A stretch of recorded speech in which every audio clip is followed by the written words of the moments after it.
Hello, everybody. We are so excited to have you here for our next session. We'll be covering the activities essays with Amanda. Amanda is incredible. We did this boot camp last year, and you guys are in for a treat. I am excited to be here. Let's give it about 30 seconds to let people trickle in, and then we can get started. Be singing your BYU fight song in your mind while we get ready to go into BYU application mode. Also, I've been curious, are y'all in has high school started yet? Let me know in the chat. Are you back in school or not quite yet? I'm sure it will depend on where you are too. Yes, back in school. Lots of yeses. Okay. Now you have the fun part of dealing with sports and band and classes and the BYU application and seminary and all the things. Amanda, do you want to introduce yourself to everybody? Absolutely. Hi, everybody. I'm Amanda Wirtz. It is so nice to meet you all. I have been a college admissions coach for the last, I think this is my sixth season that I'm going into. And I've been with Leland since the beginning of their undergrad arm. And so how long has that been now, Amelia? Is it 3 years? Long time, yeah. Amanda's an OG. Been a long time. But I've been a top coach at Leland for 2 years. I have experience with college admissions coaching. I come from a varied background. I've done most recently consulting. I'm an education policy consultant right now. But back in the day, used to be a director of admissions for two different universities. So I've been on the other side of the table, as I like to say, but now I love helping students get into their dream schools and have helped students across a variety of applications. But BYU is one of my niche applications and love working with students on the BYU application. I'm a BYU alumna myself. I have a bachelor's of science in sociology and a master's in education and human development and psychology from Harvard University. And excited to be here tonight and talk about activity essays. Let's do it, guys. I cannot say enough good things about Amanda. Seriously, she's an incredible coach. Amanda, do you want to give a brief overview of what we'll cover tonight? Absolutely. So we're going to start out with a quick welcome and overview. And we've actually already done that. We can check that off the list already.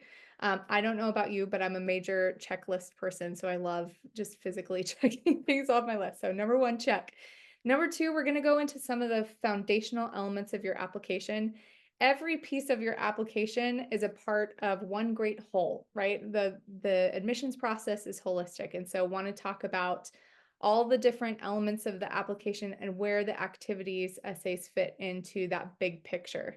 And then we're going to get into the nitty gritty about selecting which two activities to write about. One of the things that makes the BYU application really unique from the common application is that you don't list all the activities you've been a part of, the extracurriculars, the volunteer activities, your hobbies, your jobs. They give you a space to talk about two. And I think that's actually really brilliant for two reasons. One, it makes sure that they see your depth and not your breadth. And then, second of all, they're looking for the things that are most important to you, the things that make you who you are and make you tick. And so they really want you to focus on deep diving into those most important activities. Then we'll talk about what makes a good activity essay. And so by the end, hopefully you have two really fantastic ideas and an approach for how you actually put pen to paper and write those things, or I guess fingers to keyboard to write those things. And then we'll have time for Q&A as well as a homework assignment to get you started on your activity essays. Awesome. Love it. Yeah, we're gonna get tactical tonight, guys. You'll be making real progress, so stick around for this session. The other thing, Amanda, that we were just chatting about that we maybe want to get out of the way is the application opened yesterday and the essay prompts did not change. I know there was some stress last week, so you'll same essays that we've been going through the past few weeks, that is what you will be dealing with this year. Yeah, that's always a relief as a coach too. You don't have Uh, to learn anything. don't have to relearn anything. It's the same approach, which is fantastic. Um, okay, so before the session, I gave a pre-work assignment in terms of listing activities, volunteer experiences. In the chat, I just love to see just one of your activities that you've been involved with that makes you really proud or you think is a really unique thing that you have done. This is always so fun. Powerlifting, And mock trial, that one's cool. wrote and And produced the school play. That's fantastic.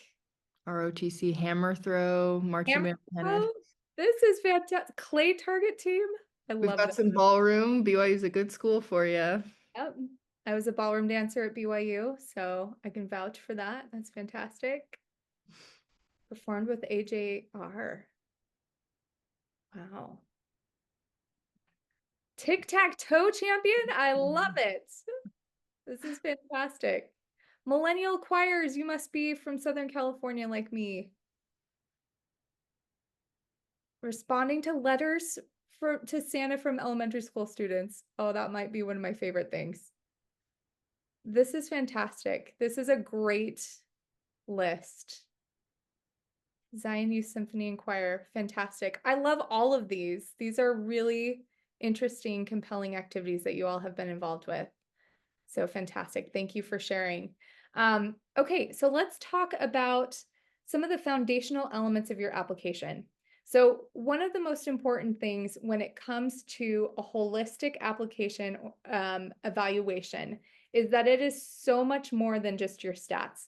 There are schools, Utah State is a great example of this, where they determine admission solely by stats, right? They have a matrix that they follow where you can show up. If you're a Utah student, you can show up. They have Utah days where you go, you show up, you bring your application, your transcript, your test scores, and they tell you if you've gotten in as a student and exactly how many scholarship dollars you can expect, because they have an index and a matrix. So it's all numbers, right? For schools like BYU, it's so much more about the soft sell. And so the fundamental element of your application is really thinking about, what is my soft sell? What can they not see by just looking at my transcripts? And so a big part of that is building your brand. And when you think about the best brands out there, it's not about, hey, I'm Nike, I make billions of dollars, right? That's not how they sell you on buying their shoes. It's really about that soft sell and the things that they build up about what they're all about and who they are. And so it's the same thing for your college applications. I always hear stories when people learn that I'm a college admissions coach. They say, oh, my child had a 4.0 and they had a 34 on the ACT and they didn't get into BYU. And my first question is always, I'd like to see their essays, right? Show me what their soft sell was all about. What was their brand, right? Because that is the thing that really sells BYU on who you are and what you're all about. So you have the chance to do that in a few different ways. One is through the 5 core essay responses. It's a chance to share stories that exemplify the essential elements that make up who you are. So when I work with my clients, the very first thing we do before we even look at the prompts is we brainstorm random details about themselves, things that make up who they are, the indispensable qualities of who they are, and the values that are most important to them, because those are the things that I want them to talk about more than just a laundry list of all the things that they've been involved with. More important to that, or to creating those essays, is that soft sell, that element of who they are and what they're all about. The activity write-ups are also an opportunity to do that. So it's not just a description of the activity. There are 2 parts to the activity essays. And the most important part to the activity essays is showing how you've grown, how you've developed specific skills, maybe how you've applied skills and talents that you already have. And they really shouldn't, if you can at all help it, not overlap with your 5 core essays. So they should ultimately be new activities that you've been involved with that you haven't talked about, or that you're using those things. If you're like, well, I've only really got 5 stories that are compelling and interesting, that you're using them in a different way, that you're speaking about that activity in terms of growth and development, and maybe not as an example of how you have a lifelong love of learning and service, right? So how you formulate that is really important in that angle that you take with each of your experiences. The other Yeah. thing, Oh, oh yeah, sorry. Go for it. yeah, go No, ahead. finish this and then I'll ask my question. Okay, perfect. Letters of recommendation and your ecclesiastical endorsement are also another great way to build your brand and to commit to that soft sell, because letters of recommendation are a validation tool of all the things that you're creating through your essays and the things that are most important to you. And you have control of those letters of recommendation. We're not going to talk about that tonight, but you have the ability to talk to your recommenders and be like, hey, here's the brand, the overarching brand statement that I'm trying to create with my application. Here are the specific examples that I'd love you to draw on when you're writing your letter so that you can reinforce what I'm trying to create in all the other parts of my application. Amelia, great. You always have great questions. So You always have great answers. Last week we talked a little bit about so some of the homework that they did was brag sheets where it's like write out all of the things that you've been involved in or that you've done, and not only activities but kind of, everything that you have ever done pretty much in high school. And we yeah, talked about finding patterns within those things, or what do you care about, what kind of the macro level view of stuff. To what yeah. extent should the applicants tonight, looking at this slide, be thinking about how these pieces go together and not just like a separation of activity, but to what extent do they really need to have kind of a broader message over them?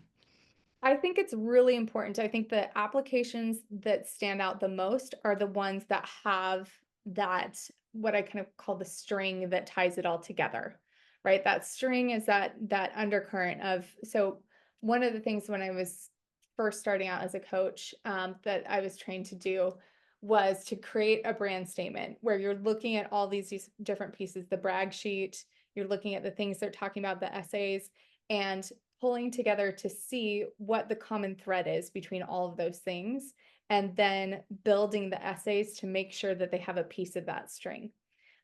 So one of my clients right now, service is really important to them. That's a part of who they are, and it's a value that they hold very dear. And so throughout all the essays, we have strung some component of connecting back to service in some way, right? Giving back to somebody, connecting with somebody.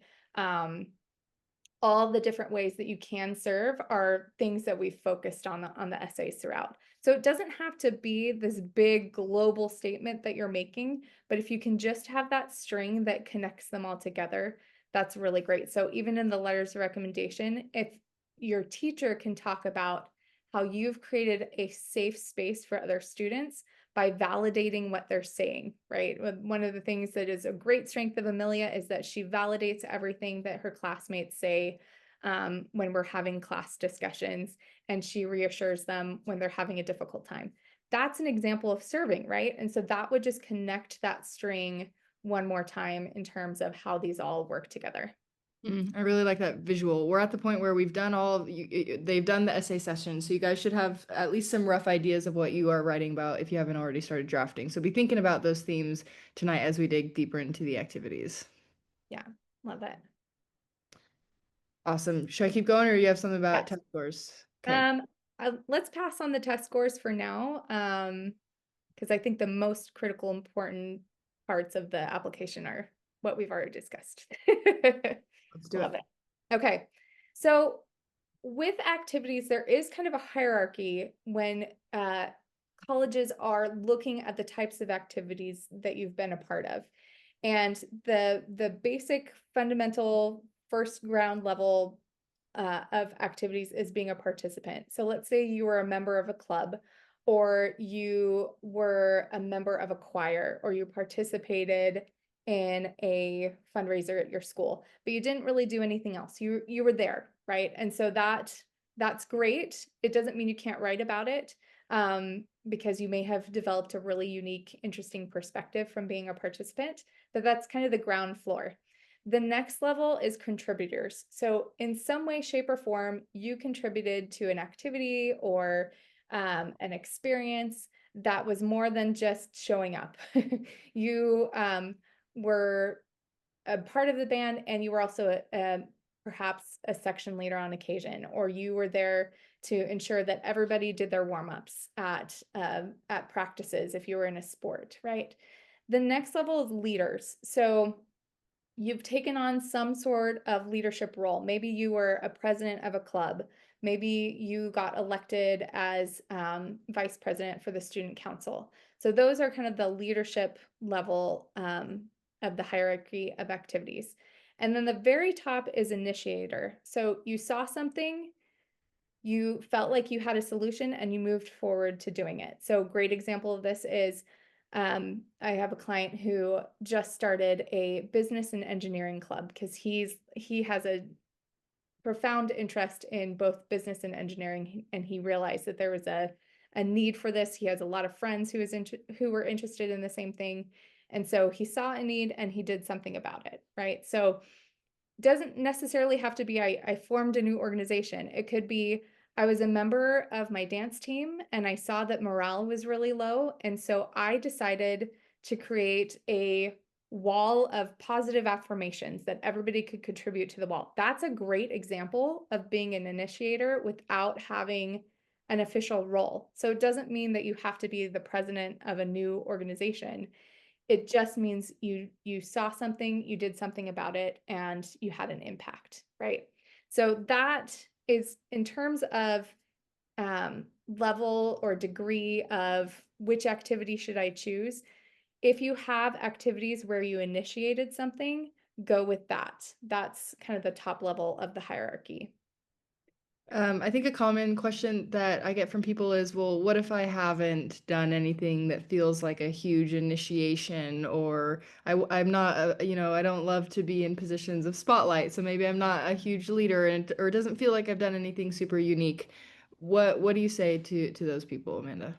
Yeah, that's a great question. I get that on a regular basis as well because I have we all have our strengths. So even if we're a little shy or we don't like being in the spotlight, there are ways to show initiation, right?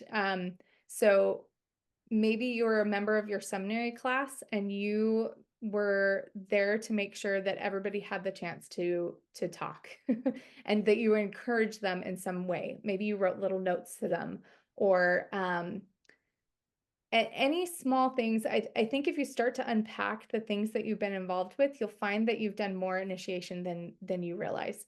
The other thing that I will say is it's less about the activity or the thing that you've done and more about what you've learned about yourself through your participation in something. So that's why I said, even if you're at that level of just being a participant, if your participation in something made you think about yourself or others in a different way, or it helped you to grow in some way, if you were able to push yourself in a way that you weren't able to anywhere else, that can be a really compelling story.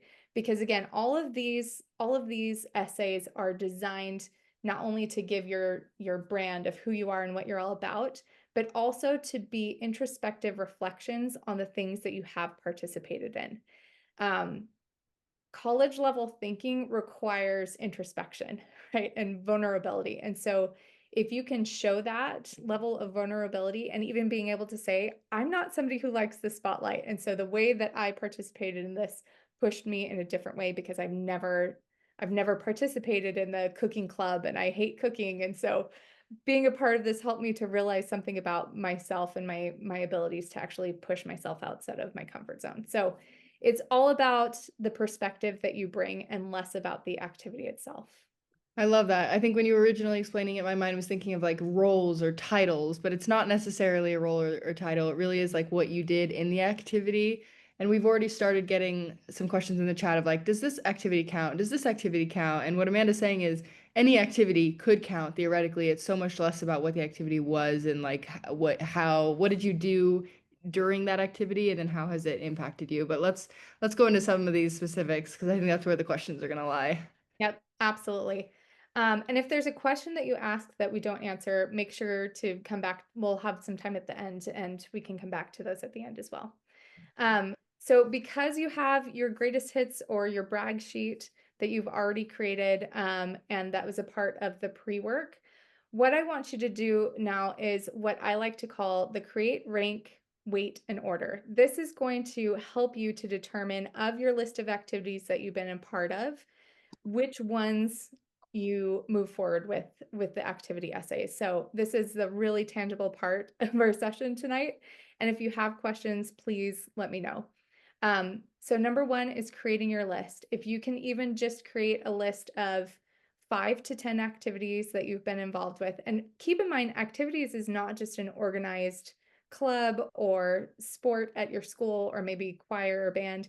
This can be things that you've been involved with outside. It could be a hobby, it could be a volunteer experience, it could be a job. So many times people are like, I don't know if colleges are really interested in hearing about my employment. They absolutely are, right? So all of those things can go on the list. So then the next thing you're going to do is you're going to rank on uniqueness. So we're going to go through this, but this is just the high level overview. So we're going to go through each of your activities and rank each of those in terms of how unique you think that particular activity is. Then we're going to weigh it on what's most important to you. So all of us have activities that we do because our mom and dad made us do it, right? But some of them have special, unique importance to us in terms of our own personal interests and stories. So you want to weigh it in terms of what's most important. And then we're going to reorder it from greatest to least so that you can determine your top 2 activities that you're then going to move forward with. And then thinking about a story that epitomizes each hit. So maybe there's a memory or a story about that particular activity that really encapsulates why it is most important to you. And those tend to be stories that are not just, here's what I did in cheer, right? Like, or here's what I did in football. It tends to be a story of, this is why this activity is so important to me. This is how I've grown from it, or how I've developed a new perspective because of my involvement in this particular activity. All right, so let's go ahead and move forward. I will put what Amanda just said in the chat too. If you wanted to reference it, I just put it in the chat. Yep, perfect. Okay. So through this process, we really want to identify the most distinctive and crucial activities to feature on your application. So if you haven't yet, I'm just going to give a few moments to have you go through and write down your 10 most impressive features or activities. These can encompass achievements, talents, unique experiences, skills.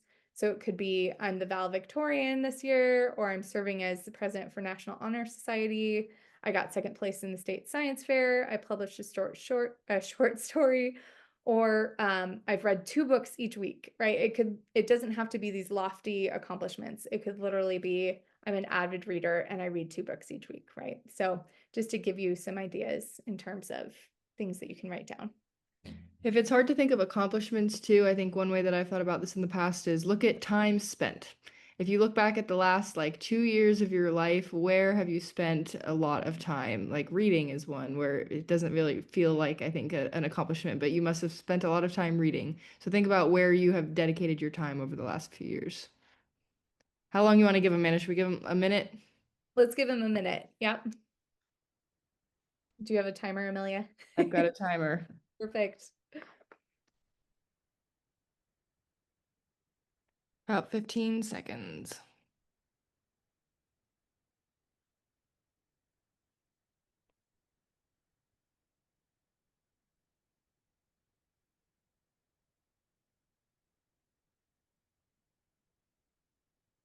Okay, that's a minute. While y'all are wrapping up, we got a question in the chat, Amanda, that I actually think is interesting. And it's why someone asked, why do colleges care if I'm good at snowboarding or soccer? I'll give my answer and then I want to hear yours. Yeah. It's so much less about your proficiency in any activity, and it's so much more about like how you show up. Do you care? Do you make your communities better? What do you like in a group? And why? You're going to college. You're going to be surrounded by groups of people, both groups of people in your dorms, activities that you choose to participate in, clubs that you choose. So I think what they're looking at is like, how are you going to show up? Are you going to make BYU a better place? It's very similar things to what they were looking for with the essays. And it's not about, are you good at soccer? It's about, what did you learn from being in soccer? Did you grow? Did you become a better person? Did you make the soccer experience better for everybody else? That's what they really care about more. And are you dedicating your time to something? Like, are you just lounging around, or are you trying to better yourself or have hobbies and become an interested person? Amanda, what would you say to that? I completely agree. It's less about what you've done and less about, I've become really good at soccer, and more about what you've contributed. And also, I think you're also totally spot on by talking about the fact that these are proxies for what you're going to be like as a student. All of the essays are to help them determine what are you going to be like as a student and as an alumni, right? Because they don't want to just have this entering class of outstanding individuals. They want people that are going to make an impact as a student and beyond, because they want to be able to talk about those things and boast about them as recruiting new students, right? So Uh-huh. um, it's all about the perspective. And I've had clients who are like, I've been in basketball for 10 years and it is the last thing I want to talk about because I'm so burnt out on it. I don't have anything that I feel like I've grown and I've developed in it. And so um that it's less important about the activity and more important about the perspective you've gained and what you've contributed through it, and using it as a proxy for who you will be as a student there. And so that's the so what of every essay. So regardless of if you're working on your activity essays or your 5 core essays, you always need a so what. So what about this experience? So what, you're proficient at soccer or volleyball or football? What does that mean about you, and what does that mean about future you? So that's way more important than the proficiency in the activity itself. Notice they're not saying, how great are you at this activity? That's not what they're asking at all.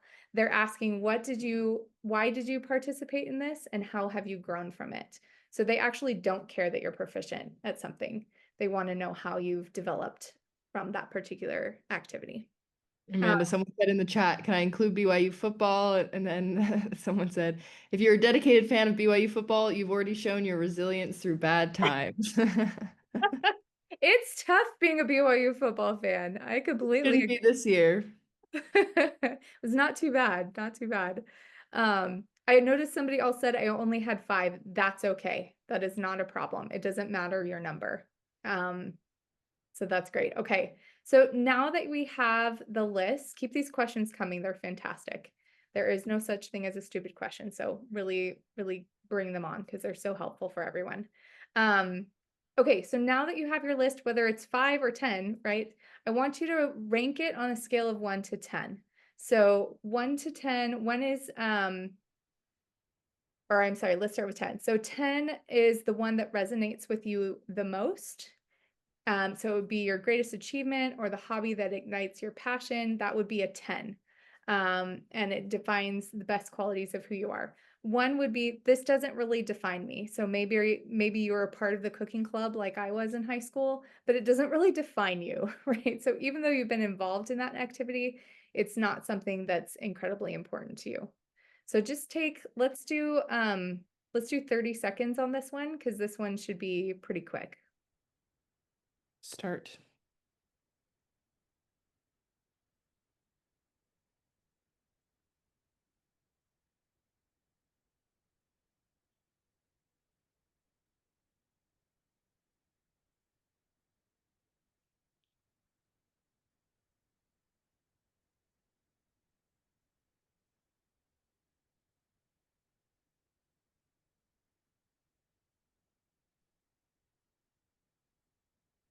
Okay, that's 30 seconds. Love it. Okay. Can I just address this one comment in here, a question that I thought was so fantastic? Can I write about something that I didn't actually enjoy, but I've learned something from? I just read one of the most fantastic essays. It was a personal statement for the Common App, but it was about an experience they had camping and how much they hated it. Like everybody else there, they hated every single element, and they talked about every element they hated, but what they learned about themselves from that particular experience. And it was brilliant because it flipped that idea on its head and they took it from a different angle, but it was all about what they learned about themselves. And that's exactly what you want in all of these essays. So That's a good reinforcement of the point that they don't actually care if you're really good at something. no, they In fact, don't. you can be really bad at something. Yes. So much the better, right? Because it makes you relatable. And one of the accomplishments you want out of these essays is to be relatable. You want somebody to read through your essays and say, wow, I would love to take this person out to lunch to learn more about them because I can completely relate to what they're experiencing. Okay. So the last part is the weight. So a score of 1, 5, 10, or 15. You're going to ignore the rank for a minute And just using that scale of 1 to 15 indicate how many points you would assign to that activity. So this is the uniqueness scale. So on a scale of 1 to 15, 15 being no one else on earth can lay claim to this. 10 would be very few students have achieved or done this before. 5 points, many other applicants are likely to have achieved. And then 1 point, virtually everybody could share this at some point or another. HXP is increasingly becoming a one-pointer.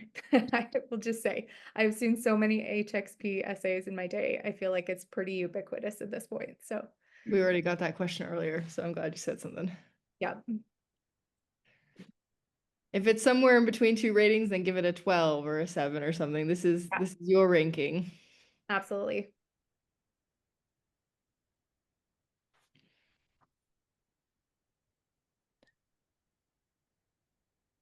Okay. Y'all got Hannah, do you want me to heat that up? Oh, I'm gonna mute. Yeah, it's Make cold. sure You're gonna want. muted. Okay, got him. Amanda, you want me to keep on the slide or ready to move forward? Let's go ahead and move forward.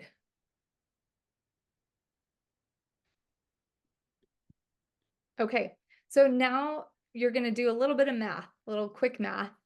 What I want you to do is look at your rank and weight and multiply those two numbers together for each time. So that's why it's a little bit easier to keep to the 1, 5, 10. But if you have a 4 and a 12, I bet you guys are all math wizards. So you can use your phone or your brain and multiply those two together and enter that new number into a third column and repeat that for each of your activities.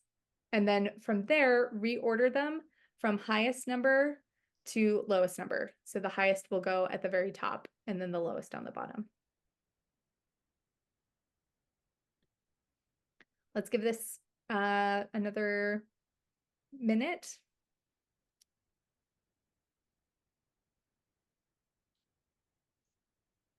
What I like about this, Amanda, while they're doing this is it's so quantitative. We have so many questions like, should I do this? Or I have these experiences, and like at the end of the day, go with your gut. But if you have any idea on which ones are most or are potentially the best candidates, if you go through this exercise, whether you're doing it now or rewatch it and can go through it a little bit more clearly, having this kind of quantitative baseline, I think really makes things a lot easier. Yeah, I'm a very pragmatic thinker. And so any ways that I can create a pragmatic process by which to choose your ideas, it's really helpful. You guys have got about 20 seconds. There's two questions in the chat, Amanda, that maybe we chat through while they are finishing up. The first one is it's a specific question. I'm going to broaden it a little bit. Is it bad if both of my activities are similar in a way, like both of my activities are sports, both of my activities are service-based? Should I focus on, should they try to differentiate the two, or is it fine if they are similar in nature? I think it's fine if they're similar in nature in terms of the type of activity, but if they are, you really want to distinguish how you have grown in a different way from each of those activities. So, for example, if they're two different sports activities, the growth arc for both of them can't be, I started here in my physical abilities and I grew here, right? Or it can't be in both of them, I learned how to be a better team player. You need to have a different theme for each of those to make them very distinct. But if those are the two things that bubbled to the top for you, then go for it, right? Because they're critically important to who you are and what you're all about. And they're also generally pretty unique. Although if you have two in the same topic, they might not be as unique as you think they are. So you might want to look at the uniqueness scale on those. Great. That's helpful. And then the one other question that we've gotten a couple times is the juxtaposition of activities and essays. You mentioned this a little bit at the beginning, but just to go a little bit deeper into it, if my essay is on a topic, can I mention it in my activity or vice versa? Should I Yeah. keep them completely separate? What do you think? Great question. I think you can definitely mention it, right? And that creates a little bit of continuity between your essays as well. If you are pulling in, so let's say with HXP, I think one of the questions is incorporated the HXP. Is it okay to mention it in an essay? Absolutely, right? Mentioning it is not gonna burn the uniqueness factor of your essay. But I think that the whole topic being around the same activity can be kind of a waste of an opportunity to talk about maybe something else that you're involved with and showing the breadth of the things that you've been involved with. Because you really only have 7 essays to talk about things that you've been involved with. So being able to utilize that and be strategic about how you incorporate your activities can be helpful. But yeah, absolutely, you can weave those into the essays, because oftentimes it's like, I started here, and then because of this, I did this, and because of that, then I did this, right? And so I love that particular structure of an essay. And so oftentimes you're pulling in activities you've talked about elsewhere to show that particular growth arc. Awesome. Love it. Let's keep going. Okay, great. So you should have at this point your top 2 picks, and those are the ultimate winners. They get the prize. They get the first and second prize. So let's go ahead and move forward to the next slide. Oops, wait, I went too fast. There you go. Okay, so you just went through all of this. So the last piece is tell your story. So I want you to take just a moment, because we're going to go into breakout rooms to discuss these with everybody on the call. And just think about a story that epitomizes the top 2.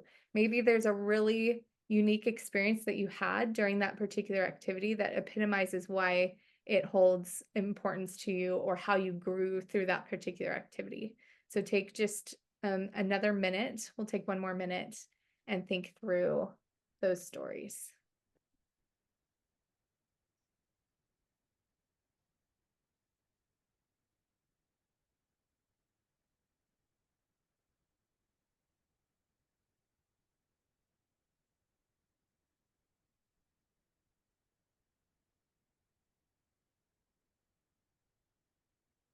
I will just answer this question really quickly about scholarship essays while people are thinking through the stories. The scholarship essays are evaluated separately from your application, so you don't need to save any experiences for the scholarship essays.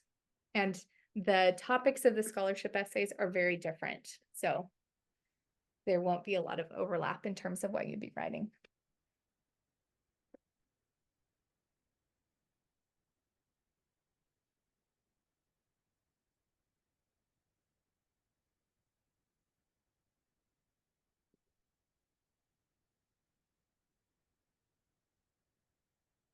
Amanda, we've got a couple of questions about work.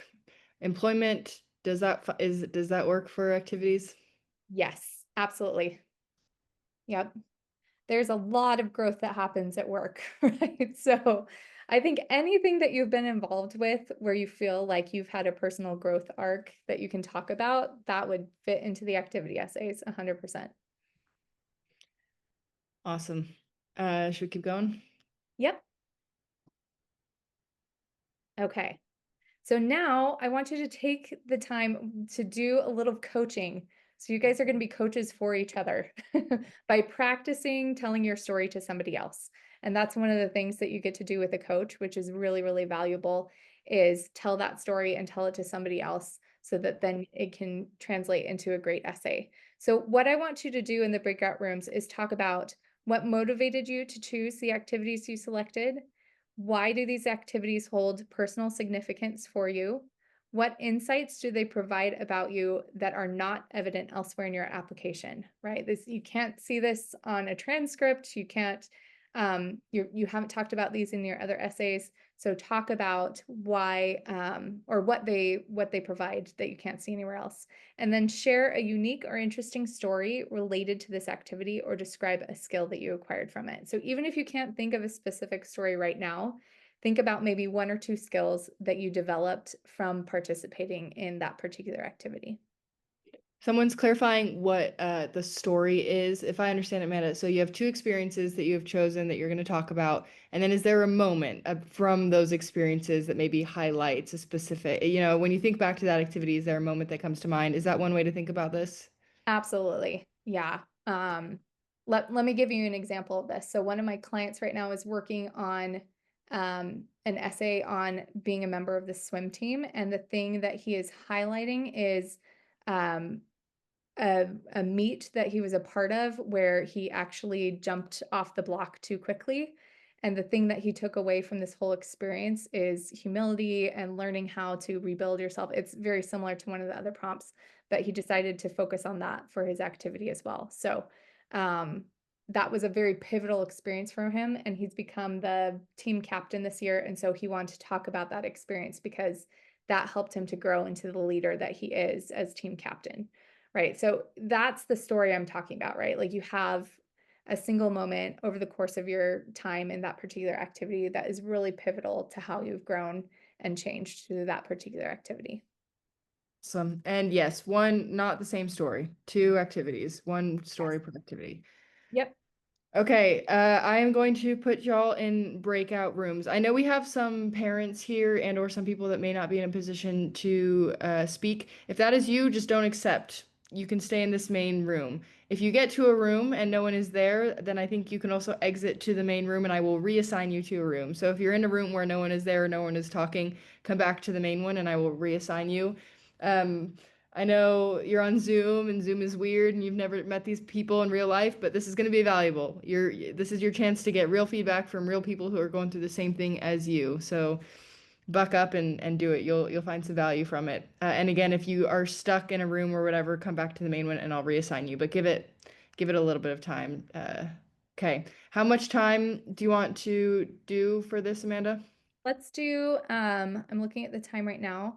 I think we have time to do like a 5 minute breakout. Cool. Yeah. Okay, awesome. You will get an invite to your breakout room right now. We probably have like 1 minute, Amanda, probably. Yeah. Yep. So if you're not in a room at this point, I would just Yeah, that's what I'm stay thinking. here. Amanda, do you want to do a rapid round in here maybe for all you, yeah, for everyone that who didn't have anything in their room and if you're here, come on camera if you can, and we'll do a quick one in here.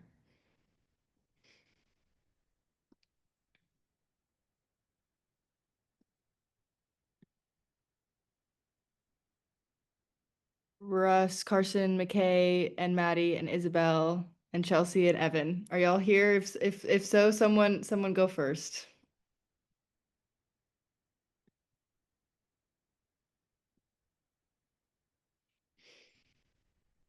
I'm happy to. My thing was kind of just with how I've been playing the violin for most of my life, the last 10 or 11 years.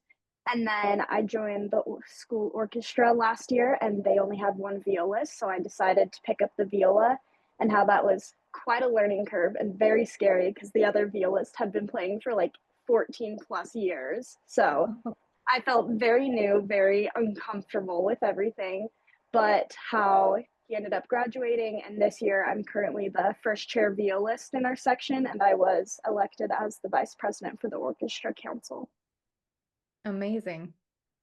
Really great activity example. I guess I'll Who's go next? next. Go for it, Maddie. Okay.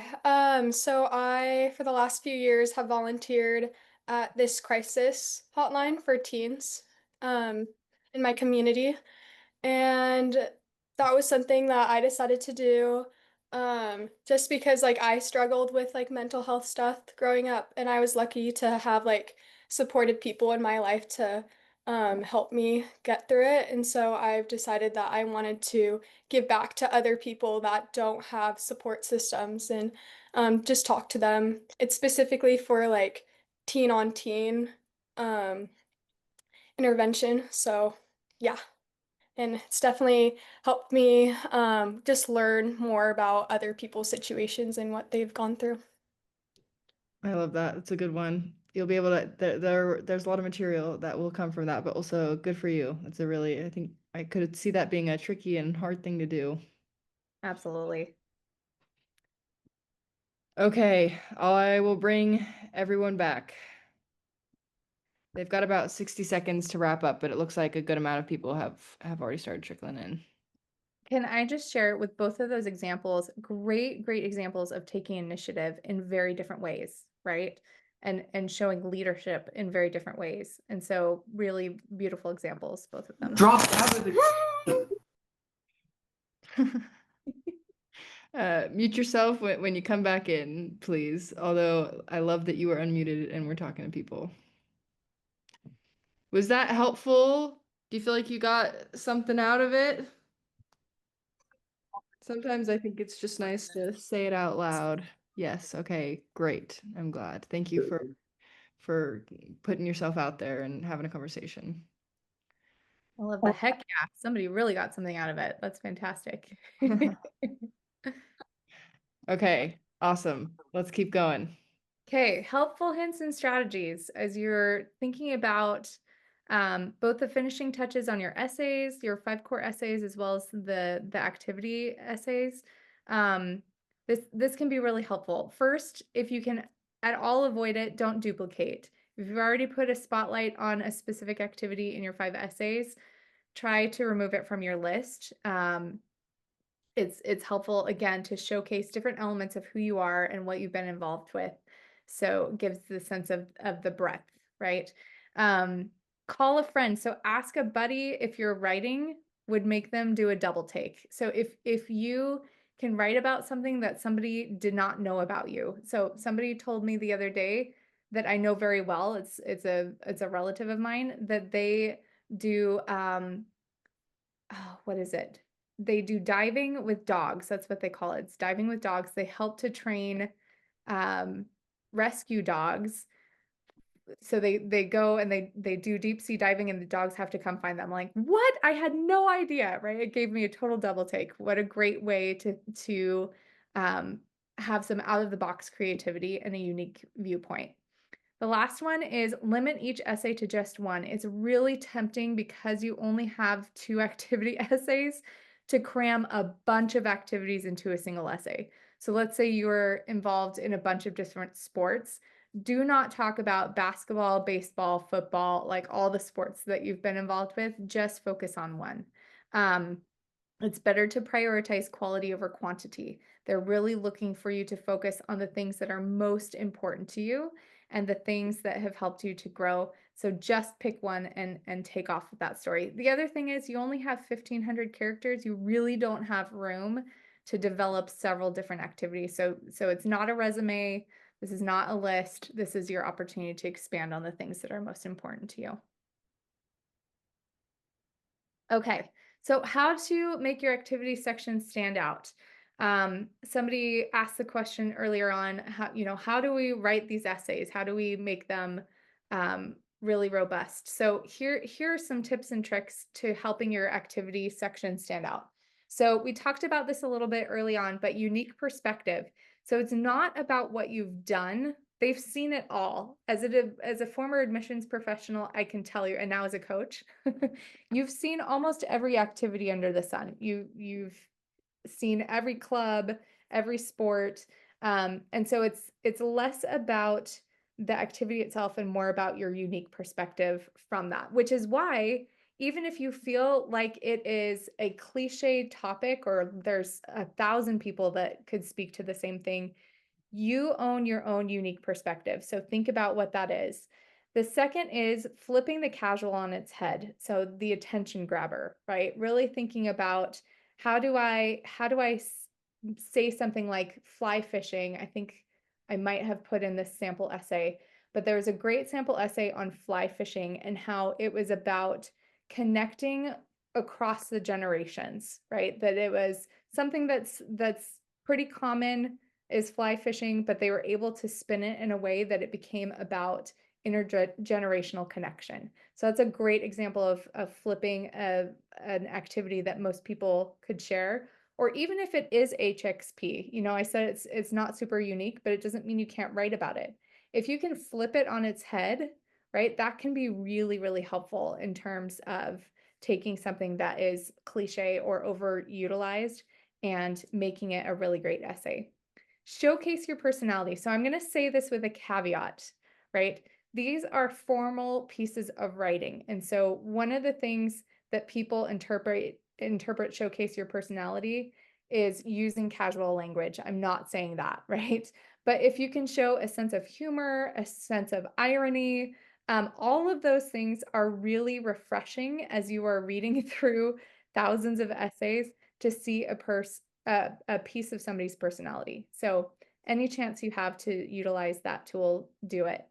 don't self-exaggerate. So unless you won the Olympics, don't brag or exaggerate. So if you are working as a volunteer at a homeless shelter, you are not working to end homelessness, right? You are helping to be a part of the solution, but you are not ending homelessness. And I've seen that written in essays before. So make sure that you are not overstating what you are accomplishing. Because again, one of the goals is to be likable. That's this last point. And so if you are over exaggerating about your contributions to the world globally, then you're not coming across as very likable or relatable. So make sure that at the end of the day, your reader would want to invite you out to lunch. That's one of the most important things on that soft sell, is making sure that you come across as relatable and likable. All right. I love that. There are two things that I want to add that complement these, and we've already started talking about them. They're relevant to the essays, but they're also very real here. Be specific. No one likes generalities, and that is how you stand out. It's the same activity. Amanda said she's seen all of the activities that there are pretty much. It's not about what the activity is, it's how you talk about it. How do you talk about it? You get specific. And then the second thing, which is also related to the essays, is we're getting so many questions like, can I do this? Can I do this? And we're going to come back to the question of like, does it matter to you? Did it have an impact on who you are today? If so, it's a great option, regardless of what it looks like on the surface. So pick activities that are real, genuine, authentic, mean something to you, and then get specific within that, because specificity is how you stand out. Amanda, we had a really good question a little while ago that I think is maybe good to touch on here, which is, a lot of what we've talked about with the essays is pretty similar to what we've talked about with the activities. Is there anything that separates the two in strategy, approach, content, etc.? I do think that one question that came in earlier was in that same string, and I think that the activities are your opportunity to really show uniqueness, because you're able to show how you've grown from doing something. And so, like you said, it doesn't matter what it is that you pick, it's all about how you've grown. And that is the thing that makes it unique. I think the other essays, while you're also showing different facets of who you are, and you can make them unique, you have to mold it to the prompt. This one is a little bit more open-ended, right? It's not this very specific thing that you have to hold yourself to. So I think that approaching this as not only my unique perspective, but something that you've done that you feel like doesn't fit anywhere else on your application, this is a great place to put it in. Awesome. Okay, let's do some examples. Awesome. Okay, sample essays are fantastic. There's a couple reasons why I don't show my clients sample essays right off the bat. Because number one, sometimes you can look at a sample essay and become very overwhelmed and say, shoot, I don't have anything that's as cool as that, right? And the purpose of sample essays is not to get ideas as to what you should share, but it's actually to take from it the structure that works. So when I work through sample essays with my clients, we do an analysis of what about this structure worked? What were some of the writing techniques that they used to really help this to stand out? And so as you're looking through these sample essays, really thinking about, what about this structure really stood out to me? Why does this work for this particular story? Instead of thinking about, shoot, I have to find a story or an activity that's just as cool as that. So thinking about the sample essays in that regard. And if you're going online to find other sample essays, do the same thing, right? So thinking about, what about the structure works? What helps this essay to really stand out? So let's look at sample essay number 1. Yeah, also my one caveat with all of these and with the other essay, just because it was done here doesn't mean it's the number one right way to do it. This is one example, but it is not the way to do it. There is no the way to do it. Yes, exactly. Which is why I think I've got 2 sample essays that are very different, because there's so many ways to do it correctly. I think I have a lot of high achieving. I feel like it's always my highest achieving clients that come in and they're like, I've read 20 sample essays and none of my essays are as good as this one. Because I didn't approach it the same way. And I'm like, you shouldn't, because if you're doing it the same way, it means that it's not unique enough. So absolutely. I full-heartedly agree. Okay, so in the shaded top, that is the description of the activity. And then the dark black is the core body of the essay. So you have the 300 character count description up top, and then the 1500 character count of why you decided to participate in an activity and how you grew from it. So I'm just going to read through it. And then in the chat, if you can find things structurally and technique-wise that you feel like made this essay really stand out. Okay, so this year I was elected technology officer for Olympus High Dance Company. Company members, particularly officers, are held to high standards in both academics and dance talent ability. The company presents 2 pre-professional level concerts per year, which requires officers to act as assistants to the director with choreography, costuming, communication, and team building activities. In addition to rehearsal and performance requirements for all company members, officers assist with backstage duties in lighting and set design. At 4 years old, dressed in an Abby Cadabby Sesame Street costume, I practiced my jazz routine in the kitchen to perfection. That marked the humble start of a 10-year study of dance. Every day after school, I rehearsed jazz, contemporary, and ballet in a sweaty mirrored studio with teachers demanding excellence. The fruit of that dedication has been the opportunity to work shoulder to shoulder with talent and friends on our high school dance company. Dance Co. at Olympus is incredibly competitive. Over 120 dancers audition for 26 spots. 4 are then elected officers with additional responsibilities. I felt honored to be recognized for my artistic and leadership abilities when my fellow dancers elected me technology officer. I spent 10 to 15 hours a week cutting music, splicing video, creating social media content, designing posters, choreographing numbers, and communicating expectations to the other dancers. I have seen tremendous growth in my confidence, leadership skills, and motivational ability. The most unexpected nugget of wisdom I've gleaned thus far has been how much my behavior and attitude impact my ability to lead. My presence and energy must convey positivity, energy, and respect if I am asking for positivity, energy, and respect from the company. This lesson will be an invaluable precept to follow as I undertake leadership roles in my community, church, and family. Okay.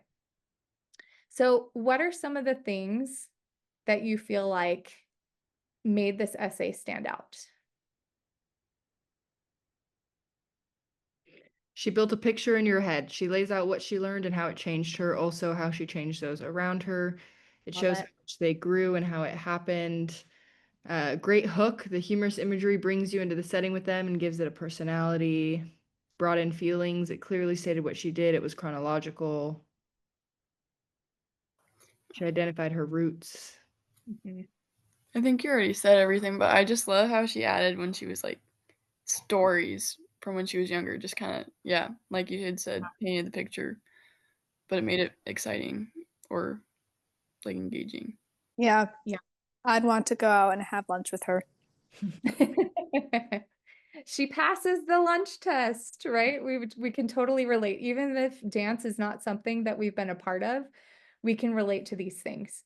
And notice she wasn't the team captain, she was the technology officer, but she even showcased leadership roles that she took in or took on as a member of the company. BYU is all about leadership. They want to see every leadership opportunity you've taken advantage of. So that's a really great thing too. Yeah. Somebody said chronological. I love that too. She started with who she was when she was younger as a dancer, why. So that gives us the why, right? Why did you get involved in this? And she's saying, well, I've done this since I was a kid. So instead of saying, I've done this since I was 5 years old, she painted the picture for us. She showed us, not told us, why she got involved in the dance company, right? And the evolution of dance for her. So really, really important.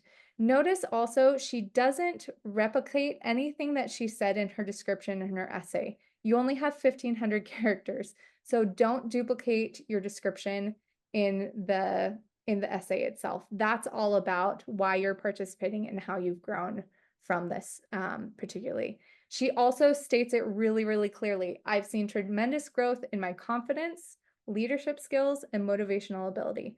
But again, she showed that before she actually said it. So it packs a bigger punch when you show it and then you make a definitive statement. So that's another technique in writing that's really helpful to pack a punch in your essays. There Okay. are a few other things I love about this essay Yes. that I want to highlight. We talked about specificity. At 4 years old, dressed in an Abby Cadabby Sesame Street costume.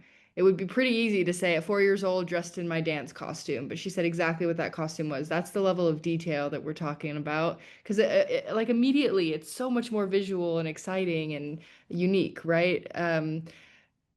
Practice it to perfection. That marked the humble start of a 10-year. She's funny. That's the personality that Amanda was talking about. That is not a boring way to say that at all. Someone asked about stats. Quantification can be helpful. I think it does depend on the activity, but she didn't just say dancers. Over 120 dancers, she didn't just say it was competitive. Over 120 dancers auditioned for 26 spots. That kind of quantification, I think, can be helpful. I really like this essay, Amanda. It's like likable, like you said. Like I want this person to be my roommate, to be my classmate at BYU. She was also Yep. super humble when she sort of like bragged about her achievements. Like she wasn't like, "Oh, I totally deserved this election." She was like, "It was a great honor. I did all this, but it was still like a huge deal for me, and I was really surprised." That's a good point. And how do you do that? It's by like the facts. And I think quantification can really help with that. It wasn't like you said, I deserved this. I worked so hard. I was the best one on the team. It was there were this many people that tried out. There were this many spots, and I got one of them. That's like a really clear way to brag without, or to like show your accomplishment without bragging. Yep. Absolutely. Yeah. Awesome. So it's a great example of how you can take the laundry list of things that you did in a particular activity and frame it in a way that showcases the skills that you've developed. So instead of just saying, these are the things that I did, and I spent 10 to 15 hours at practice every week, it's I spent 10 to 15 hours doing these things, building these skills, right? So again, that specificity, I completely agree. You cannot, the thing that I'm always constantly asking for from my clients is more detail. Give me more detail because it really, really helps paint the picture. So, I agree. And sometimes I think it's easier to write it first and then go back and start cleaning and adding the detail. If you have a draft of any of these, go back and say, is there anything more specific I can say about that? Is there any detail or color I can add to that? Like that those are good things to layer in if you don't feel like you're doing it from the get-go. yeah, Next one, absolutely. Amanda. Yep, let's look at the next one. Let's go ahead and move past that. So, sample essay 2. The LEAP is East High School's TV broadcasting program. Now in my 3rd year in the program, I work with my crew to create weekly episodes about our school for the student body. As LEAP president, I oversee the 3 crews and assign them to produce segments about various school activities. As a member of the LEAP, I have had hands-on experiences in creating school-based news media. The LEAP is organized into crews who develop informative segments from concept and research through interviews, filming, and editing. Producing my segments has provided me with technical training for camera equipment and software programs like Adobe Premiere Pro for my editing. I have also learned how to plan and execute a segment with a tight timeline. During my first year on the LEAP, I attempted a piece in which my vision was grander than my capacity to execute. I spent too much time on the planning and did not allow enough time to adjust or reshoot the footage. My segment, in which I was attempting to hop a mile in a burlap sack, was not as entertaining as I envisioned. Based on feedback from my teacher, I learned to create a detailed plan and goals that allow for unforeseen obstacles and reshoots. Producing the LEAP episodes requires teamwork and personal accountability. For each segment, we rotate assignments between producer, intro credits, student life, academics, fine arts, and athletics. We all work together in filming our segments, and the camaraderie with my team has given me invaluable friendships. As the LEAP president this year, I continue to improve my production skills. I'm still learning as I help my crewmates with their segments, coordinate between the students and the crew, and supervise production. Okay, so this one, I love using this sample essay because oftentimes we forget about the vulnerability. And if we're able to talk about our weaknesses through our activities, that can be just as powerful as I won the state championship, right? So, Sorry, quick technical yeah, difficulties. Let me reshare. no problem. Freaking computers, you guys. Okay, here we go.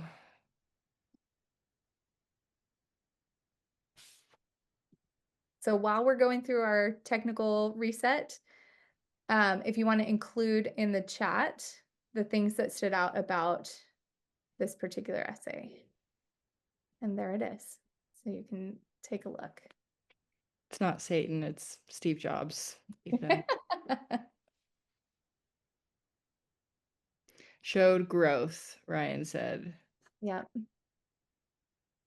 I love that actually, that you wouldn't think in a college essay that you would say something that you failed at unless it specifically asks for it. But she said, I did this thing and it didn't really work, but I learned something because of it. I think that's that humility, or that's that like honest reflection with yourself. Mm-hmm. Yeah, Practice acknowledged things- imperfection and then improved. Super relatable. Yeah. And that she worked for it. I like that point as well. Factual, acknowledge imperfection, super relatable, being vulnerable. Yeah. Showed a moment of weakness without wailing about it. Yeah, she like got to work. Yeah, added humor. I love that. There were bits of humor in here as well. Yeah, this client had a lot of sarcasm, and so I wanted to put that into his essays because it was really, it made it very unique. Yeah, love it. Okay, fantastic. Let's go ahead and move on to the next slide. Okay, let's move on to the next slide. Because I want to leave enough time. We have about 15 minutes left. And I know that there are a ton of questions out there. So I want to make sure that we leave some time for those. And Jack Johnson is amazing. I agree. Turn the chat into mush. Guys, feel free to do it in the chat if you would like, or you can come off mute or raise your hand maybe if there are multiple ones of you if you've got questions. Next session, I think, is letters of recommendation. Sarah, go for it. Okay, so this isn't directly related to what we talked about today, but I've been working on the self-reporting of my transcript, and I have taken a couple courses over the summer. How do I report that? Do I just include that in a different year? And also for one of them, I got a B in Algebra 2 the first time that I took it, and so I retook it over the summer. And so it replaced it on my transcript, but then it says like to select a box if you have retaken a course or something like that. And so I don't really know how I'm supposed to record that and report all of that type of stuff with my transcript. Amanda. Great questions. There's lots to unpack there. In terms of the classes that you've taken over the summer, are those transcripted courses from your high school or from a community college? So for those, I took last year but the summer between my sophomore and my junior year, I took history honors over the summer so that I would have another elective. But when you're recording your transcript, it only has like a spot for sophomore year, junior year. And so I don't know if I would just record that along with junior year because it was a course for junior year, but I didn't actually take it during junior year. I would report it for the year that it was meant to replace that course. So if it was going into your junior year, I would report it under your junior year courses. Okay, cool. For and the then B- for the yeah, for the retaking, change of grade, I would report whatever's going to be on your transcript. Make it super simple. So unless it shows on your transcript that you retook the class, I would just report the grade that's going to show up on the transcript that you will be submitting to BYU officially. Okay, thank you. Yeah, good question. Ashton, go for it. So I don't know. I joined late, but I was wondering if you guys already talked about like when we should start asking for letters of recommendation. Should we wait until the next session when we go over it, or should we start like asking now? Yeah, so I would start having the conversations now. The earlier the better. I'm sure in the next session they're going to go over sending your recommenders a follow-up brag sheet or some sort of I have a templated letter that Leland has actually created. It's a fantastic resource that I utilize with all my clients to have them copy and paste a letter that they create to the recommenders as a follow-up to that initial conversation to say, hey, here are the things that I want you to specifically address on my letter of recommendation. And BYU's letters of recommendation are kind of unique in the sense that they ask specific questions that you have rating. They have like a Likert scale and you're rated on those specific questions. So it's a slightly different process. So definitely tune in to the next session because they'll go through all of that.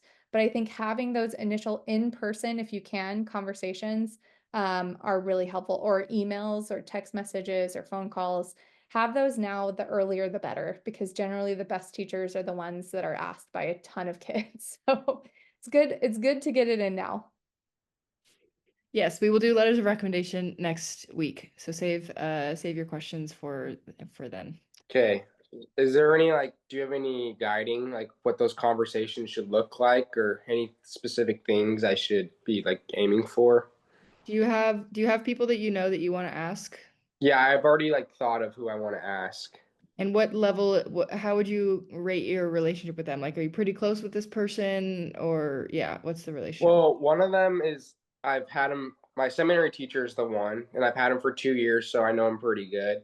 And then the second one is someone I've only had this year, so not as much, but I've started the year off thinking of her. So I mean, I've already kind of worked to make it closer. And then I was thinking, I don't know if this is since we're already getting the ecclesiastical endorsement, but I'm really close with my bishop. Is that a good person to ask for recommendation? Is that Yeah, a bishop can be great. We'll talk about this a lot next week. Also, seminary recommendation, we've gotten some questions in there. That person is automatically, if I remember correctly, your seminary teacher is automatically sent the letter of recommendation. So they just know that they got to do it. And I don't think it's not as much of a letter as answering a few questions and rating people on a scale. So don't worry about that one. I would say, and then Amanda, follow me up with a much better answer. But I would say something like, "Hey, I'm getting into my BYU application. I've been thinking a lot about our relationship, and I think you have seen parts of me that I would really like to highlight. Would writing my letter of recommendation be something that you would be willing to do? I am happy to follow up with a little bit more information on the schools that I'm applying to and some examples of stories that you could pull from." I'd say something along that line. You want to be really grateful. Highlight your thankfulness in the conversation, but also why you have chosen them as a potential recommender. Why should they write yours? And then yeah, Amanda said giving them any kind of supplemental information is really helpful, but we'll provide you that next week. Okay, thank you so much. Yeah. Amanda, would you add anything? No, that's perfect. That's exactly it. These should be people that know you really well. So it shouldn't be an awkward conversation like, hey, you don't know me, but can you write a letter of recommendation for me? It should be somebody that you have a good relationship with, that you can go up and just say, hey, I'm applying to schools. You've seen me produce my best work or seen me achieve difficult goals. Would you be willing to write me a really good letter of recommendation? That's the only thing I would add, is to say, will you write me a good recommendation? It's something that people can be a little bit more thoughtful about in terms of their response. Awesome. Logan, take it away. I also had a question about the applications or the recommendations. So I have 2 people that I'm considering. Would you recommend doing a teacher or a boss? Yeah, so you have total of 3 recommendations that are required. You have a seminary, which again is automatically sent. The church does that because it's all in their system. Second is you actually are required to have a core teacher recommend you, and that's I think math, science, and English, and maybe one more that I'm forgetting. So you do actually have to have a core teacher, and then your third recommendation is an other, and that can be a coach, it could be another teacher, it could be a band, it could be an employer, it could be any other adult in your life who is not family, a bishop, all of those would work for your other. When I go into the application website, it only gives me 2 options for applications or for recommendations. It I only think that's shows me because the that seminary one is automatic. Yeah. The seminary is one of the options though. It tells me to send one to seminary and one for somebody that I know. Have you finished your academic history? in the like filling out your grades? No, almost. So you have to finish that before it opens up. It's one Okay. of the weird quirks about the application, but yeah, you have to complete all of your coursework information before they open up that last recommender slot. Kind of weird. If you're one of the questions that I saw come through, what if my dad is my bishop? You have to get one of their counselors. You can't have you can't have no a person family. fill out the ecclesiastical endorsement. We appreciate the atonement. And today's message will focus on the Okay, power of the awesome. resurrection to restore fallen. Next, and if you are muted, I'm gonna unmute it. I'm gonna mute you. Okay, letters of recommendation, guys. We will go into so much detail next week. So if you can hold off for 1 week on letters of recommendation, I promise we'll answer a lot of questions then. Mia, what is yours? I was just wondering if you're applying through a platform like Common App, is it okay to have some overlaps between the activities you mention and the essays you write about for BYU? I mean, the activities, or should you try to keep those separate? Sorry, just to make sure I understand, BYU's application is separate from the Common App. Do you mean Yeah. like if you were writing the Common App? Also, clarify your question. Oh, sorry. So in Common App, when you apply, don't you have a list of like 10 to 15 activities that the colleges that you apply to can see?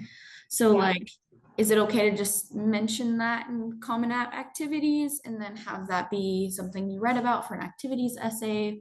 Or yeah. Yeah, so the platforms don't speak to each other, and college admissions people don't have time to know what to even be interested in what you utilized for other applications. So Oh, I okay. tell my clients, I'm like, work smarter, not harder. If you can use something, I always when you're applying to both BYU and Common App, I'm going to give you a big tip here. There are 2 prompts for the Common App personal statement that are almost verbatim to the prompts on the BYU essays. So if you can start with the BYU essays and just use one of those essays to put into your personal statement, do it, right?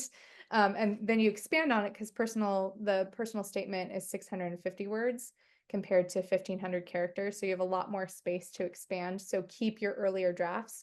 But yeah, you can definitely utilize the same material across application platforms and between colleges with supplementary essays on the Common App. You can use the same content because they don't have, even though it's one platform, they don't have access to what you're submitting to other schools. Okay, thank you so much. Yeah. Brian, go for it. Hi. I was doing the transcript for putting our grades in, and I went to the senior section. I'm a senior this year, so I don't have any grades in yet. What am I supposed to do for that? I believe you're supposed to put in the classes that you're taking, and then for the grades, it would be, I don't think it's NA, but there is an option to put something along the lines of the fact that you don't have grades yet. There's a drop down. Okay, thank you so much. Yeah. Yep. Great question. That's a really important one. Joseph, go for it. Yeah. No grade. Hi. So I was Thank you, Ryan. wondering that I've had I have 2 things, but I'll make them quick. I have only had online seminary teacher. Will that still work? Because I already asked one of them and they said yes, but I was just double checking.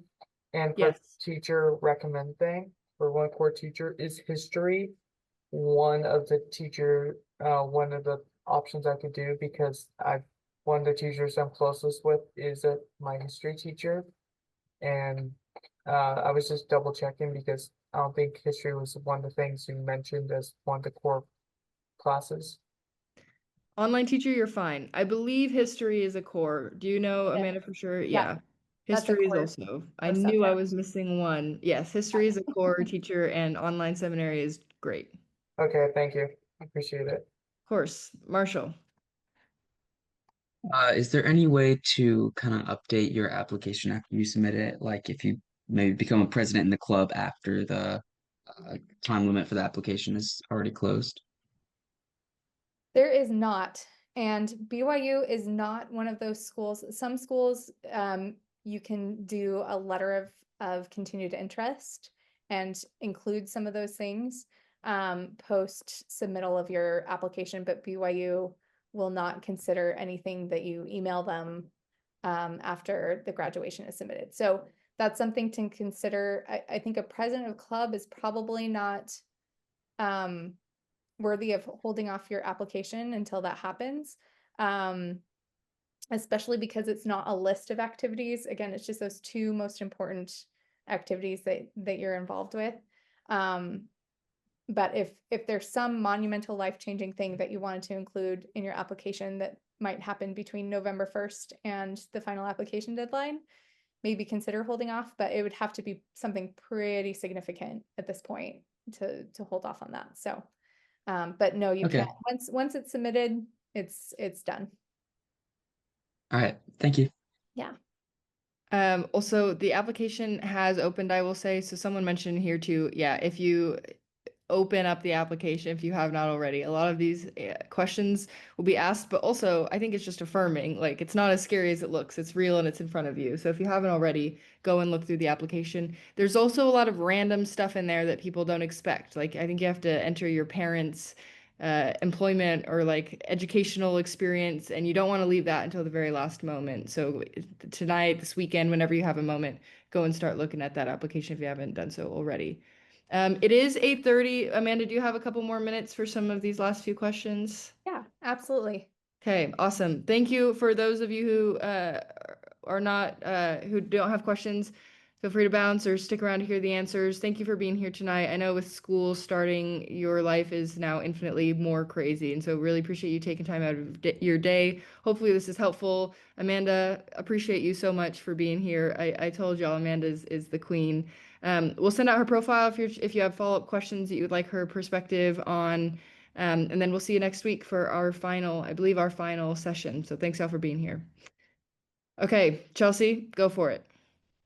Okay, I don't know if this is like a silly question or not, but I was looking at the third essay and it's like talking about like a time where your like efforts have fallen short. And it says to talk about that with 500 characters. And then for the rest of the prompt, it says 1500 characters. So is the like introduction or like the time where you're describing your efforts have fallen short 500 characters out of those 1500 characters? Or is the whole essay like 2000 or 2000 characters? Yeah, they're separate. So you have 500 characters to first introduce it, and then a separate 1500 characters for the next one. We will send out I got a couple questions in the chat about recordings. We did a full session that we covered the third essay. And I will you should get an email that has the recordings. You can go and watch the full thing. I'm also putting I will put my email in the chat right now. If you have questions about the application that are not answered on the application itself or want access to the recordings, if you're not getting email to the recordings, send me an email and I will make sure that you get the links to the recordings. But good question. They are separate. So 500 for the first, 1500 for the second. Okay, thank you. And also for like when you're introducing like for your other essays, like how many characters like would you suggest out of like those 1500 characters for each essay? You don't have a formal introduction for any of the others. That one's unique to essay 3. Yeah. Okay. That's perfect. I know they like to switch it up on you, keep you on your feet. Okay, right. Go for it. Thanks, Chelsea. Okay, so this is kind of a silly random question, but my school allows us to retake electives if we need a filler class, like a gym class or an art class. And so I was wondering on the transcript fill, do I need to put that I retook the class, even though like it's not like I retook the class because I failed it. I passed it every time. Does that box need to be clicked or not? I have no idea. Amanda, have you? Oh gosh, I haven't come across that situation before. So you take the same elective over and over again? Yeah, like I just the main examples, I've had a gym class for the past like 4 years. I've taken almost every semester. Is it pass fail or do you get a grade? If we get a grade. Okay. I think they would see that you didn't fail if it's giving a grade, so I think you're probably fine. But if you have any questions, every county or something, every certain geographic location has a BYU rep, and you can reach out to them and ask specific questions. But I think you'll be fine if your grades are shown. Sounds good. Thank you. Yep. Julia. Hi, so if for the activity essays, can it be like a different aspect of something if we've already talked about it in one of the 5 essays? If like I mostly just do like one thing? Absolutely. Yep. So if you're using it for one of the other essays, you can totally twist it on its side and make it a completely new essay. So that's definitely doable. Okay, perfect. I will say, Julia, if you're gonna do that, you can do it, but like extra important that you get specific and differentiate. You know, it can be the same higher level essay, but it should not, you don't want to read both and have it feel like a regurgitation. So make sure that you're using details, you have another perspective, you have a different learning, there's something that's differentiating them.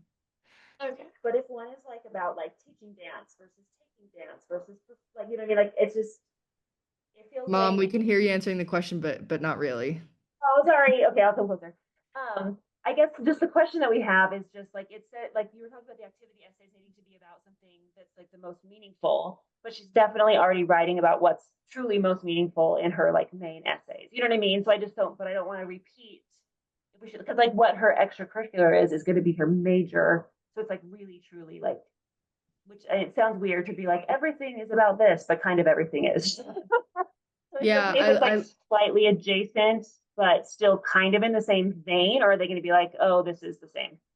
Yeah, I mean, it sounds like Julia is very passionate about something, and if she's passionate and very involved about something, then she should totally talk about it. You know, it is the most meaningful to her. What I would say is, I love what Amanda said earlier, that the activities are a great place for if you have things that Julia has done that you feel like don't fit anywhere else. If you have things that fit in that list, activities are a great place to put them. But you can definitely talk about the same thing. Amanda, what would you say? Yeah, so this is gonna sound like I'm trying to sell something, but I'm really not.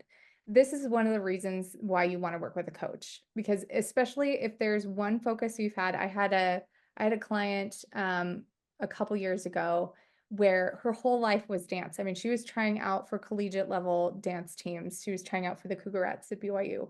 And when you're at that level, your whole world revolves around that. And so we had to parse out all the different pieces that go into dance or go into that one thing that you have an extreme focus on, right? And because we had to talk about it in 7 different ways, and we were able to do it, but it's really helpful to, that's not an answer I can give you, unfortunately, just a quick response kind of a situation, because you really need to sit down with somebody and be like, okay, how do we talk about this one thing in 7 different ways, right? Because that's sometimes what you have to do. And I've been there before with clients, so it's doable. But that's what makes coaching so incredibly valuable, is they can help you do that. But so the quick answer is just don't go to like second tier activities at the expense of like trying to not be repetitive, right? Like find creative ways to talk about the main important thing. Right. Don't be repetitive and don't give up quality, right? Okay. Yeah. Yeah, don't give up quality. But if there are activities that you've done that are impressive, then and have, you know, you've spent a lot of time with them, then you totally could include them. And don't overthink like most meaningful. Like it should matter to you at some extent, but it could also be like the most meaningful activity within all of the things that you have been involved in. But you don't want to give up something that is really, really important for you for second tier stuff, but you also don't want to fail to mention all of these things that you have done because you want to show that something is really important to you. Does that make sense? Yeah. Thank you. Yep. It's a good question. Sarah, go for it. I wrote a draft for one of my essays, and the limit is 1,500 characters, but I only used 1,000 characters. Should I try to write more and fill that up, or is it okay to not use the entire character limit? So you're in, I think the initial drafting, is that right? You're in your first draft? Yeah, kind of. If you're in your first draft or second draft, it means you don't have enough detail. You should, in the first couple drafts, you should have more like 3,000 to 6,000 characters in your writing. I always tell my clients, I'm like, those first drafts should at least be 3/4 to a page long.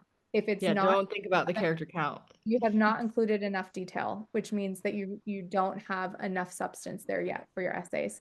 So to me, that's you need to kind of work through your ideas and expand them out a bit. 'Cause it should The be other, get it yeah, I down. love that. The other thing that if it's too short, I see clients often miss is like the so what that Amanda mentioned. So maybe you've written about the thing, you've written about the activity, but you haven't done the like, so what did I learn? How am I different today? What, yeah, why should anyone care about this? So revisit that. Yeah. Or if you have that, you probably haven't described well enough how you got there. Yeah. So, yeah. Yeah. You need detail, you need the where you came from and the so what. And if, go in triage and see which ones are maybe a little bit lighter. Okay. I think it's because it's the one where it's like the experience and like what you learned from it. And I feel like I used all of the characters for the first, like describing my experience and then describing like what I learned from it. I feel like I explained it. I feel like I said most of what I wanted to say, but I just like don't know how to like tie in more, if that makes sense. I don't know. Yeah, one thing that I find helpful with this is go and is it something that is it an activity that you feel like your parents know something about or a friend has been involved in? Yeah, my parents know about the whole thing, I guess. I don't know. Yeah.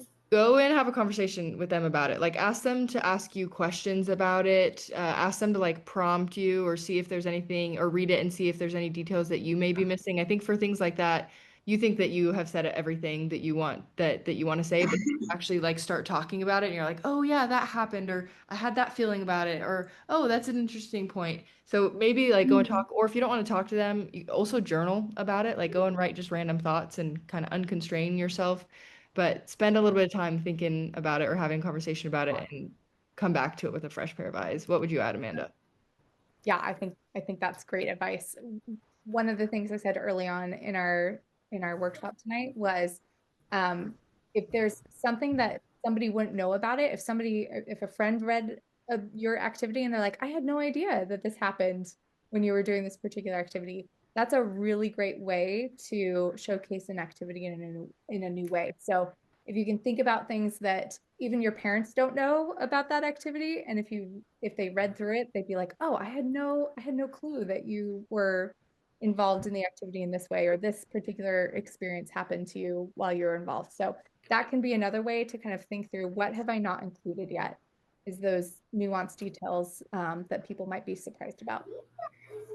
Is that helpful, Sarah? Will that get you somewhere? Yes, thank y'all. Awesome. Jenna Lee, go for it. So I was wondering, so I have taken classes for just a semester before, and so I've already basically put in all my classes for the BYU like transcript stuff, like where it's like this is what like put this in, but then you need to make sure it's the same as your transcript. And how would I put those in? So I have like my junior year I took a half semester of online marine biology, and then the next semester I took chemistry, like how would I put that in? College class. Like you have your school is a quarter system or something? So my school is under like semesters, um, like just 2 semesters, but also the marine biology class is just like a normal high school class, and then the chemistry class was like a dual credit college class. So how would I So mark those? is the college class on was it on a quarter system? Is that why there's a discrepancy in terms of the duration of the class? No, no, I just took one so my school has 2 semesters, and so I Mhm. just took one semester, and then the other semester. It's just a point half of a credit for both of the classes. Oh, it's half a credit. Okay. Just put them in and put your grades, I would say, and they will figure it out. The other thing is if you can get a copy of if you can even get like if you can see what your official transcript looks like, go and see. And then if there's anything that copies over, that's not going to be super helpful. But everything that you have that you need is on the application. So go play around with it and see if So you can. if I put no grade for something, will that hurt my GPA? Did you actually get a grade for it?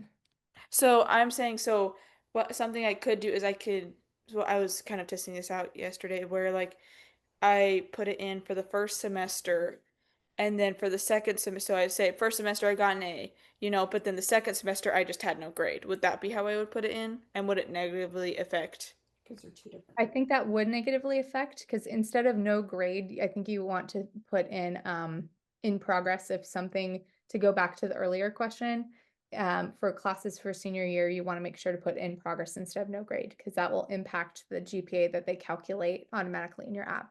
So I did them my junior year. I already completed both classes. So did you get one? I think we're just having a trouble understanding the structure of this class. So did you get one grade for both classes?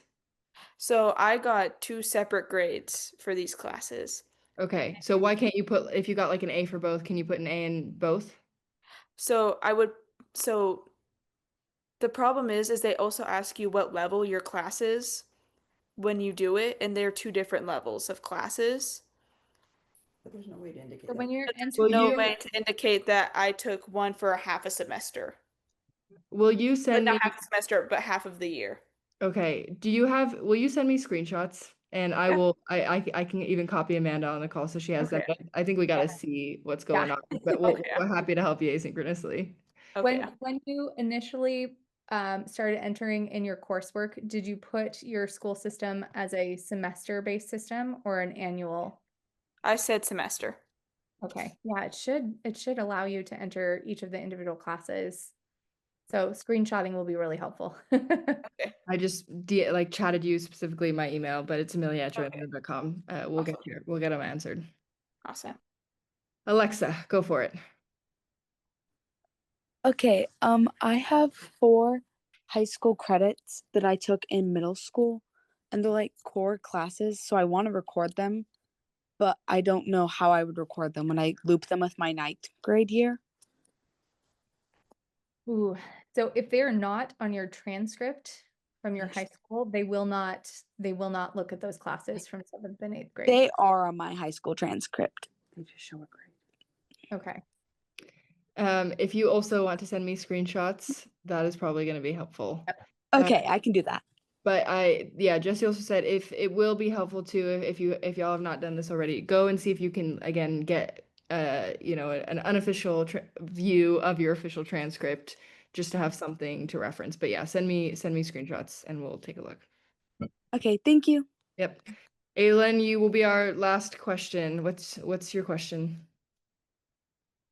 Or send your question in the chat.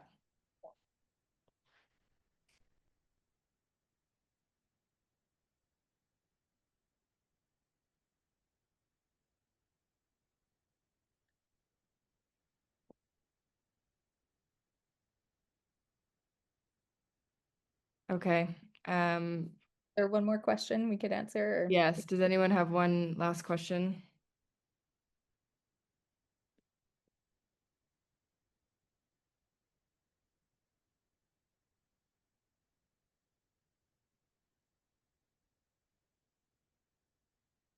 Okay.